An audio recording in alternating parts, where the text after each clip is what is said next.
welcome to the second episode of Talking Geopolitics, the new fortnightly podcast series from Geopolitical Futures. I'm your host, Christian Smith in London, and on this episode, we speak with Geopolitical Futures East Asia expert Philip Orchard about the significance of rare earths and why their global supply may soon be changing. Later, Chairman George Friedman will give us his thoughts on the rise and fall of nations and why most people misinterpret what power really is. But first, for this episode's round of What's on Our Radar, I spoke with Geopolitical Futures Managing Editor Cole Altum, who's in Austin, Texas, and Director of Analysis Alison Fedurka, who's in Alexandria, Virginia, about what they think you should be looking out for right now in the world of geopolitics. So Joe Biden ordered the first military action of his presidency last week, ordering an airstrike against an Iranian-backed militia in Syria. Cole, you've been following the consequences of this for Iran's foreign policy. Can you tell us a bit about that? Yeah, so to answer that question, you kind of need to go back a few years to the Obama administration. Now, Obama reached the Iran agreement with Iran. I don't want to litigate all of its provisions right now, but basically Iran agreed to stop enriching its uranium, a couple other things, and in return, the U.S. lifted sanctions, kind of saved it from its international pariah status. Now, Trump walked away from the deal and reimposed a lot of sanctions on Iran, and that's the kind of the context in which you need to look at all the things that have happened in the past couple of weeks. You can like the deal or you can not like the deal, but the mechanics of these sort of negotiations, it's basically incumbent upon the United States to restart those negotiations if Iran is interested, right? So that's why you see these sort of tit-for-tat attacks, these airstrikes, like you mentioned, that Biden conducted in Syria. That was ostensibly in response to a series of attacks of these militias in Iraq and Syria and elsewhere. And that's true, but that's also sort of Iran's way of reminding the United States that, hey, we're here, this is the influence and the power we can bring to bear. And it's kind of their way of kind of reclaiming some leverage and some bargaining position if and when these talks ever resume. And they may not. And the United States, for its part, it can't come back to the table empty-handed either. So that's why you start seeing some of these tit-for-tat sort of attacks, and that kind of more than anything explains the actions of the past couple of weeks. And those are sort of the international dimensions, but you can't really ignore the domestic political aspects of some of these too. So Biden just won an election, but he still has constituents he needs to answer to, and he still has hardliners in his party and outside his party that don't really like the deal and never did. Iran is in a similar situation. The current president, Hassan Rouhani, this was sort of his baby, right? And he forged this agreement with the Obama administration, despite a lot of opposition from people in Iran, especially hardliners who arguably have more structural power in their country than some of our hardliners do. You know, Rouhani's kind of a moderate reformist by the standards of Iran. And he has been held accountable in some ways for this. So he's got a lot of things he's got to consider. The United States has a lot of things it's got to consider. You can't just wave a magic wand and make the talks happen again. And more than that, Biden also has to take into considerations a lot of, ostensible U.S. allies in the region who are vehemently opposed to Iran generally and the Iran deal more specifically, right? So that includes Saudi Arabia and Bahrain and some of these other Sunni Arab countries that sort of entered this, we don't want to say alliance, but sort of budding coalition of Sunni Arab and Israel states that exists, essentially to counter Iran with U.S. backing. So there's a lot going on. And in what we're going to be watching in the next couple of weeks is reactions and actions from Israel and from some of these Sunni Arab countries and the United States and Iran. So that's sort of the context you need to kind of suss out the next couple of weeks. And so what consequences there might be kind of depend largely on that. And the last thing I think I want to say, and Allison, you can kind of correct me if I'm wrong, but I think it might be a mistake to say that there have been airstrikes by the United States and attacks by Iran, and therefore the talks are doomed or will not happen. That's not exactly true. They may not happen, but these are sort of the things you necessarily do expect to see from states kind of trying to reclaim their negotiating position. So this is well within sort of the confines of normal behavior in the lead up to these things. So I wouldn't make too much of some of the violence of the past couple weeks, but it's definitely not decided and it's definitely not over. And so those are the things we're going to be kind of watching for. Thanks, Cole. And Alison, what have you been following?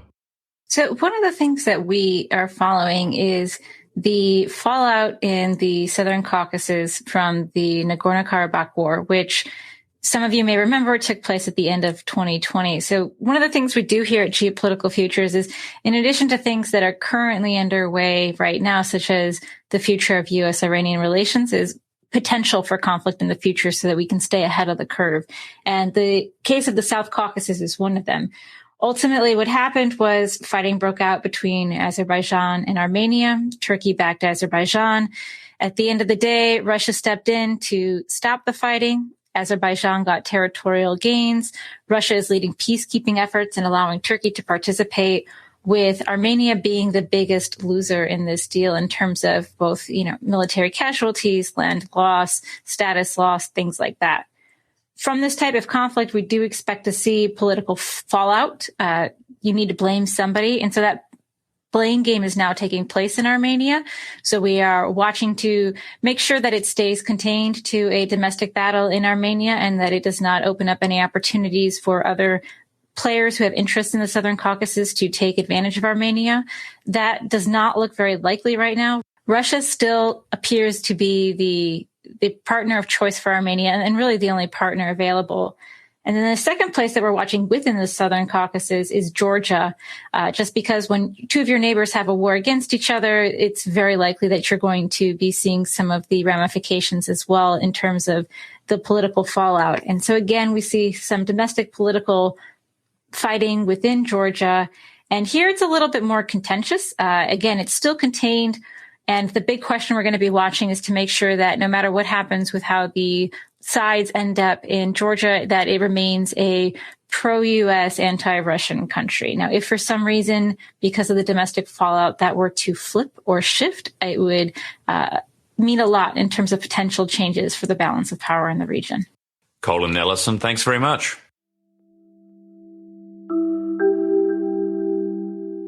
Now, rare earths have become fundamental to global manufacturing in the last few decades, but the vast majority of supply comes solely from one country.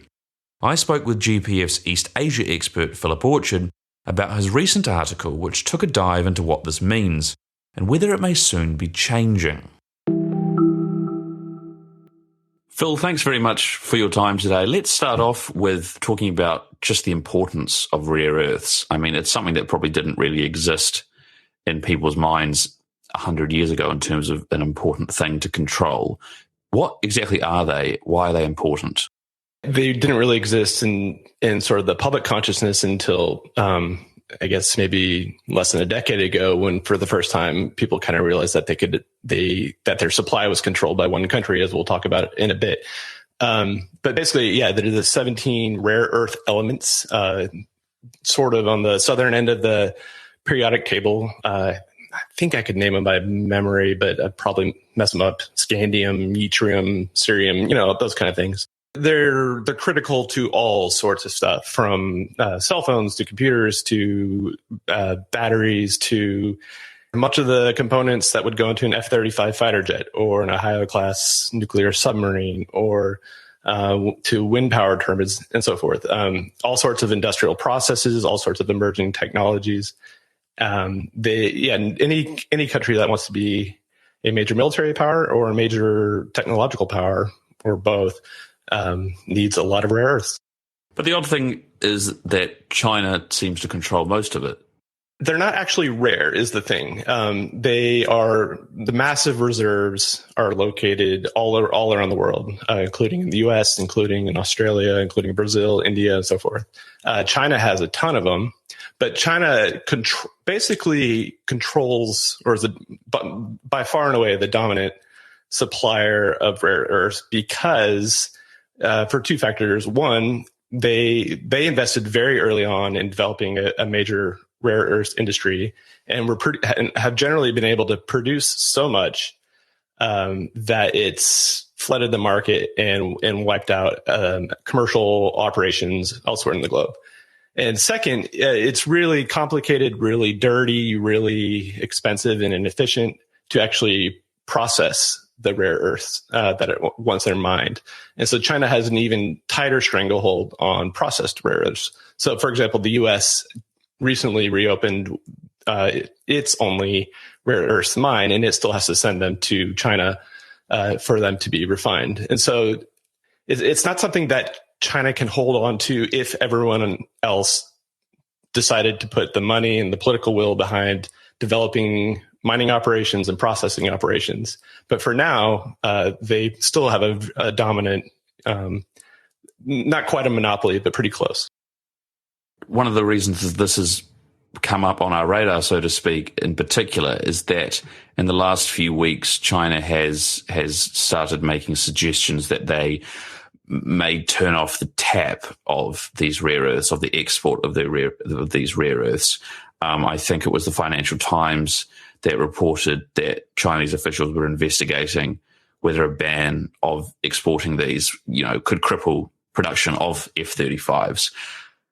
Could China realistically turn the tap off? What would happen? They could absolutely turn the tap off to everyone. If they could just stop exporting them altogether. It would be very hard for them to selectively stop exporting to one particular country because, as happened in the past, the only time they may have tried this, it's unclear if it was actually intended at hurting another country. But a few years back, after there was an incident in the East China Sea between China and Japan, they abruptly announced that new sharp cuts in their export quotas. Japan's their biggest buyer of rare earths, and so people kind of assume that it was a punitive embargo in response to this incident offshore. There's some debate about whether or not that there's quite a bit of evidence that China was already planning on limiting those quotas anyway. So the timing worked out well. But the problem for China there was it really freaked everyone out, and that was when it really kind of came on everyone's radar that, whoa, it's probably not a good idea to be so dependent on any one country for something so important, especially a country that we are starting to have quite a few strategic problems with, and that has a track record of weaponizing its economy for strategic aims. So, would this look something like another OPEC 73 oil embargo? Is that the sort of consequences that would happen if they did turn the tap off? I think oil is a really good example of what China could do and why they are reluctant to actually follow through with this. With oil, obviously there's a tremendous strategic value of having oil, right? Because oil is so cheap to move around the globe, and because there are numerous major producers of crude, it's hard for any one country now to weaponize their exports in the way that the Saudis and OPEC tried to do back in the 70s. It's a fungible resource, and there might be short-term disruption, but things would even out over time. And those sorts of moves, what they end up doing is they incentivize other countries to invest more in exploiting whatever resources they have at home and so forth.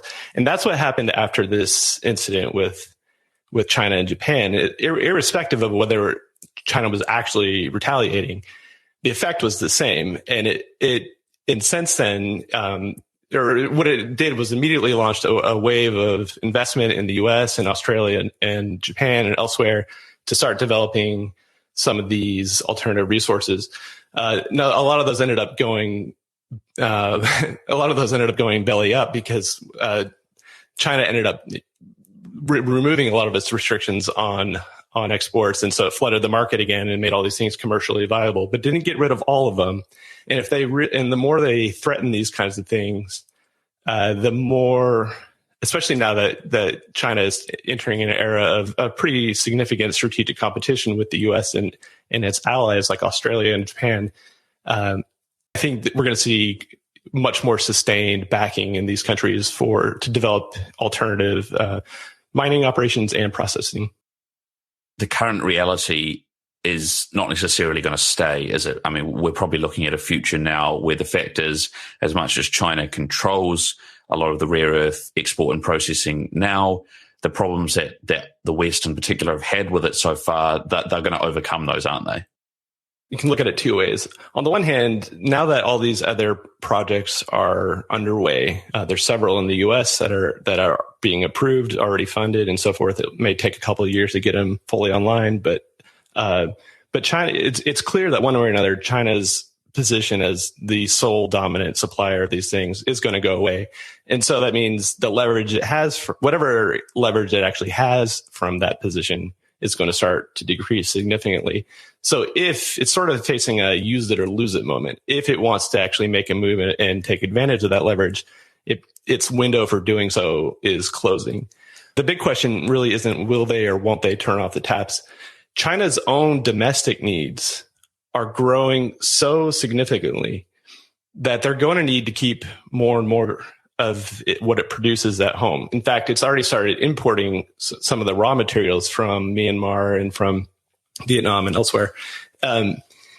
For China to meet its pretty incredible industrial plans that it's laid out in terms of basically making its entire vehicle fleet electric by 2035 and building out massive wind farms and solar farms, and not to mention building out a military that's really capable of competing with the U.S.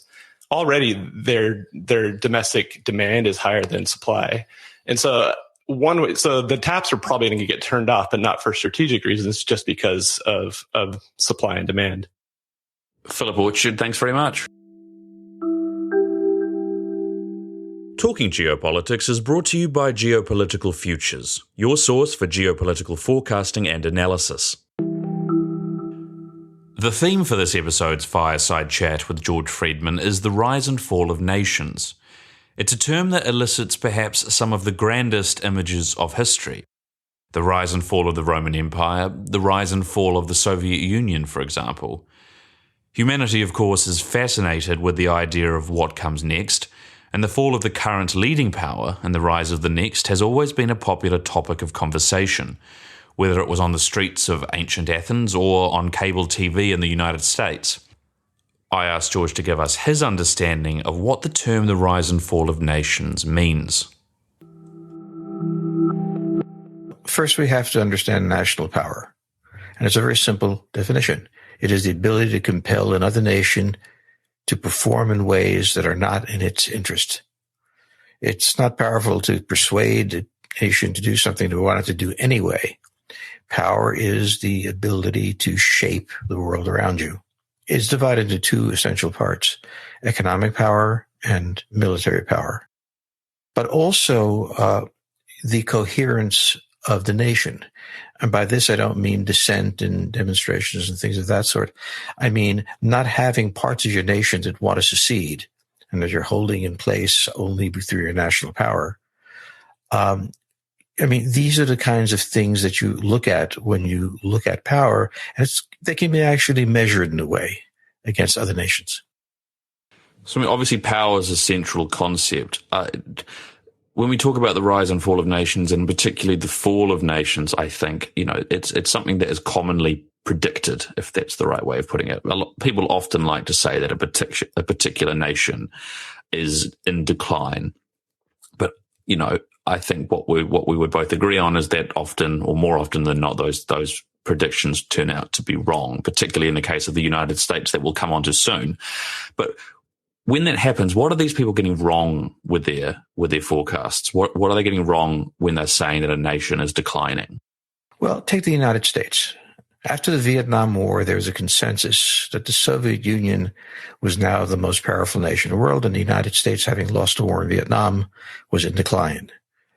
The problem was that the Vietnam War, oddly, did not have any major effect on the economy, nor did it have any decisive effect on its military force. It was a defeat that had little objective consequence. The Soviet Union avoided such a defeat, except in Afghanistan, of course, but it collapsed. And it collapsed because its internal economy couldn't sustain it. We don't mean that it was declining a little bit or had problems or unemployment. It meant that the basic structure of the economy could not sustain it. The same could be said of Britain in the 20th century. Britain was built around an empire that created its prosperity. After World War II, that power dissolved. It could no longer sustain itself in the way it was doing before and had to make other arrangements, and its international power obviously declined. So when we talk about power from an economic or a military point of view, you're really talking about something concrete and objective, whereas most people think of it in terms of kind of aesthetic. The United States has lost in Vietnam. The United States has Donald Trump as president. The United States this or that. None of them deal with the objective question: how has its basic power changed? I mean, this idea of perception, this idea of aesthetic is an interesting one, isn't it? Because in some ways, and I know you've written about this before, in some ways, perception is completely irrelevant in that, for example, as you just said, Vietnam, it didn't really affect the economy or the military of the US that much. But at the same time, it can be important if we take the example of the Russian invasion of Georgia in 2008. What's that balance? The Russians had a basic interest. It had lost its empire. South Caucasus are part of it. It had to bring some stability. For the United States, it was a marginal question. Even if the Russians regained their southern Caucasian empire, it didn't matter to the United States much. It was an opportunity to confront the Russians, but nobody really was going to fight over it. So it was more important to the Russians than the Americans, but even the Russians didn't have the power to impose themselves on Georgia, and the Americans didn't have the inclination to fight. So we always have to remember that in some cases, what appears to be a defeat is simply elective position. Don't get involved in that. I think something that's obviously on everyone's mind at the moment and was in particular 9 months ago or so as the pandemic, the global pandemic was taking off, was this idea that, you know, is this something that can completely turn international affairs, turn international inter-country relations and geopolitics on its head? I mean, save for the example of wars, to what extent do you think that a major current event like a pandemic or a financial crisis can actually affect, in the short to medium term, the power of a nation? The nature of a pandemic is that it's a pandemic. So all nations are suffering from it to some extent. It can affect the economy, obviously, but it affects everybody's economy. It doesn't really affect military power that much. But, I mean, the pandemic was so close to people. It had changed their personal lives so much. The imagination was that the world was changing altogether. And I think from a geopolitical point of view, what really happened was some nations or entities with weak economies suffered disproportionately and may come out weaker.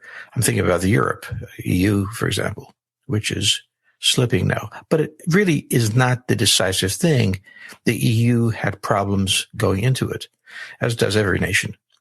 So I would argue that the pandemic had very little effect on the international order, both because it was universal and because, to be very ruthless about it, it didn't cause that many deaths. It was a large number, but not enough to really change the workings of nation states in the long run. I mean, that brings us well onto, the kind of current example of the moment that, of course, has been talked about for a long time now, which is the US and China and what a lot of people would call the inevitable rise of China, perhaps. It's been a prominent discussion point. What's your view of this idea that China's on the way up and the US is on the way out? China's clearly on the way up because the catastrophe that Mao Zedong and communism brought meant that, as they call it in economics, it was a dead cat bounce. You can throw a dead cat down hard enough, it'll rise. And it's risen. And it's done fairly well. It has about a $14 trillion in our economy, which is not very oppressive for a country with 1.5 billion population. Per capita income is low. It has a deeply impoverished Western region. It has regions like Xinjiang and Tibet and others that are restless under it. So we have to see China for what it is. Its biggest weakness is it is the largest exporter in the world. Its industrial plant depends entirely on, not entirely, but heavily on other nations buying its goods. The United States is the largest importer in the world and a major purchaser of Chinese products. China can't sell these products domestically. People are too poor to buy them. Other countries don't have the buying power of the United States. And China is now confronting its biggest customer. Now, one of the things I learned in business, I'm very good at this, is never tick off your biggest customer. Chinese did. So from that point of view, from the economic point of view, they have risen, but they have very serious problems. From another point of view, the military point of view, they're battling to protect their coastal system from the United States. That's pretty close in. The Chinese fears the Americans are going to use their military power, their naval power, to blockade China's ports. And by doing that, strangle the Chinese economy, which is driven by exports. They're desperately trying to get the United States back. They've been trying this for years. The United States has refused to. It's not blockading, but it's holding its position. So the Chinese have an option, which is a desperate one, of going to war, and that's a desperate option because China can lose it. Okay? The weakness of China's military is that the Navy and the Air Force have not fought a major war ever. The one war the Chinese fought was in 1895, and the Japanese walloped them, and its Air Force has not been in action. There's a vast difference between hardware and capability. People tend to count the Chinese hardware, but we've never seen the Chinese military on a large scale at war against a very capable enemy. United States, for better or worse, has substantial institutional memory of war, and also of many of the senior leaders had been involved in a war. So we're looking at an unblooded naval power, an unblooded Air Force, facing a very sophisticated, experienced one. Now, there's no question that hardware is important, but when the bullets start flying and ships start exploding, the ability of the admiral to maintain control is of great importance. So the biggest weakness economically of the Chinese is its heavy dependence, as Japan had, on exports. And its greatest problem militarily is its inexperienced naval force. Now, many countries have an interest in building up the apparent threat that China poses to the United States. And the Americans love having threats. We really enjoy that. Actually, it's true. But the United States has so much bigger economy than China on a much smaller population, only 300 million people, and an economy of $7 trillion bigger than the Chinese, and the military force that, apart from having the hardware, has the experience, that there is a vast imbalance. The Chinese have done very well in making it appear that they're more powerful than they are, and many nations enjoy believing that the big kid on the block in the United States is in decline. But when we look at power objectively, that really isn't the case. Let's have a look then, say, in 10 or 20 years' time, I mean, what do you think we need to see change for China to really put itself in a position to, I mean, this is quite the semantic argument of what it means, but to put itself in a position of overtaking the US or becoming the global superpower like the US has been for the last 30 years or so? What really needs to change, and can it? One of the things that has to change is China's location.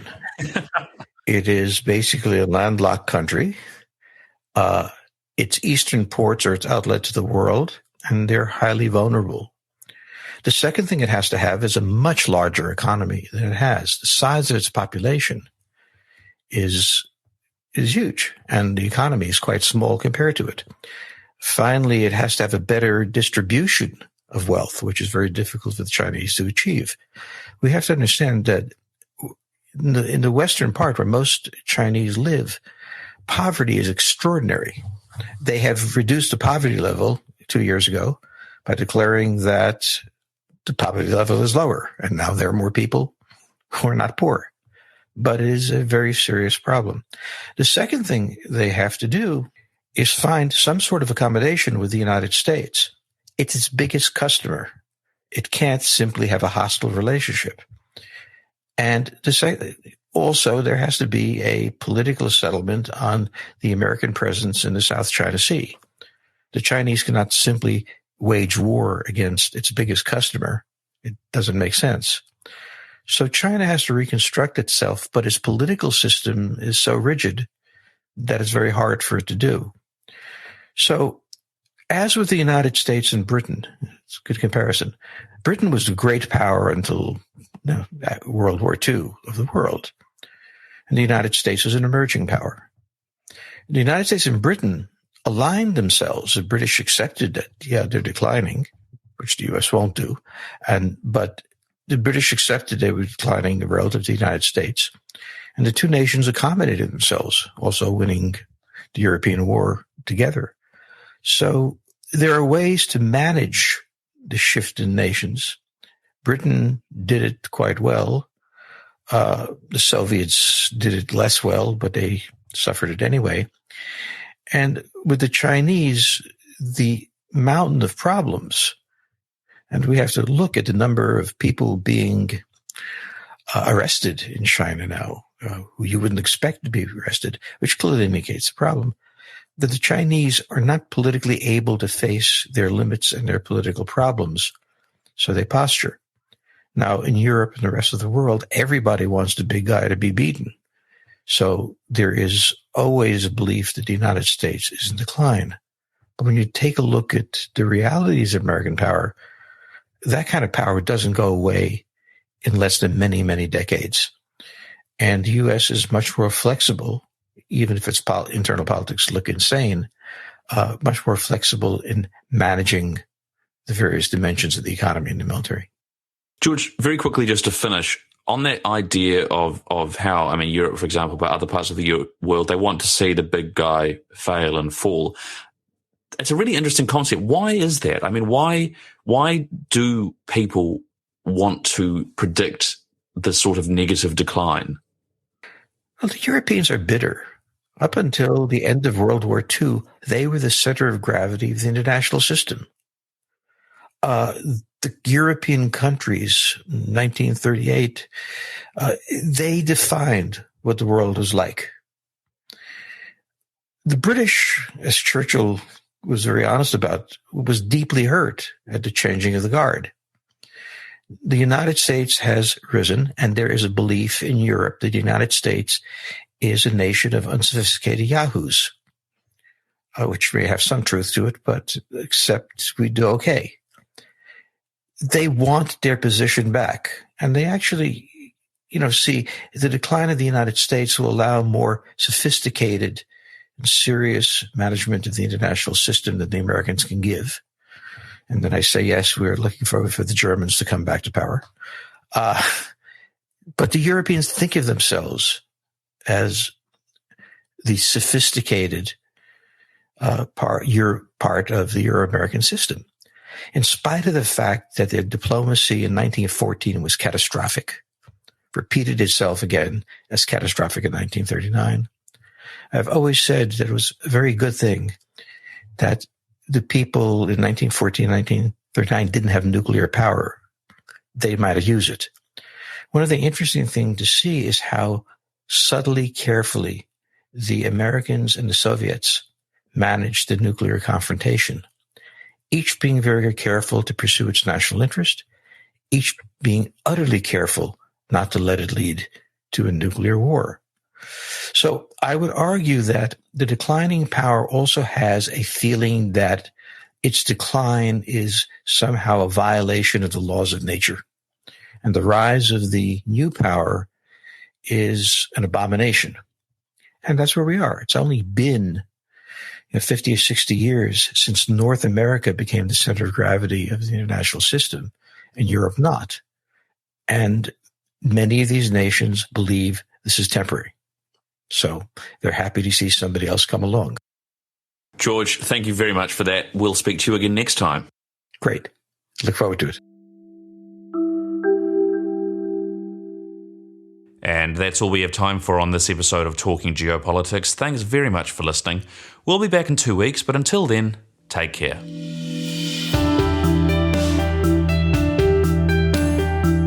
You've been listening to Talking Geopolitics from the team at Geopolitical Futures.